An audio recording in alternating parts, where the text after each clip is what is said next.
ইরানের বিভিন্ন পারমাণবিক স্থাপনার কাছে মার্কিন ও ইসরায়েলি বাহিনীর বিমান হামলা আন্তর্জাতিক মহলে চরম উদ্বেগ সৃষ্টি করেছে। হামলার কারণে বড় ধরনের তেজস্ক্রিয় দুর্ঘটনার ঝুঁকি বাড়িয়ে দিচ্ছে। দেশটির বিদ্যুৎ ও ইস্পাত শিল্পকে লক্ষ্য করে চালানো এই হামলায় ক্ষতিগ্রস্ত হচ্ছে ইরানের অর্থনীতি। বিশেষ করে ইস্পাহান ও আহভাজের বিশাল ইস্পাত কারখানাগুলো বন্ধ হয়ে যাওয়ায় হাজার হাজার মানুষের কর্মসংস্থান এখন হুমকির মুখে। এমন পরিস্থিতিতে পরমাণু চুক্তি নিয়ে নতুন করে ভাবছে ইরান।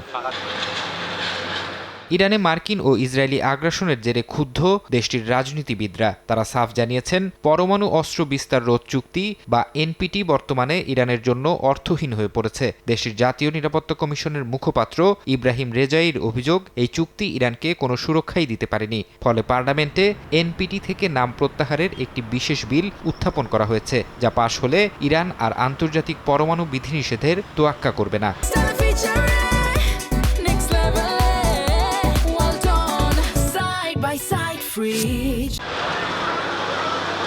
আন্তর্জাতিক পরমাণু শক্তি সংস্থা বা আইএই এর ভূমিকা নিয়েও ক্ষোভ উগরে দিয়েছে তেহরান। সংস্থাটির প্রধান রাফায়েল গ্রোসিকে ইরানে চলমান আগ্রাসনের অংশীদার হিসেবে আখ্যায়িত করেছেন দেশটির শীর্ষস্থানীয় কর্মকর্তারা। তাদের অভিযোগ, গ্রোসির রাজনৈতিক উদ্দেশ্য প্রণোদিত রিপোর্ট শত্রুদের ইরানি পরমাণু স্থাপনায় হামলা চালাতে উৎসাহিত করছে, যা পুরো অঞ্চলকে পারমাণবিক যুদ্ধের দিকে ঠেলে দিতে পারে বলে আশঙ্কা করা হচ্ছে।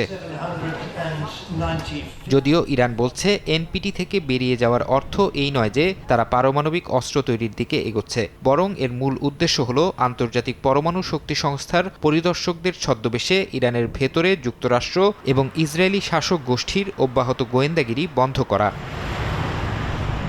ফারহাদ চৌধুরী, সময় সংবাদ।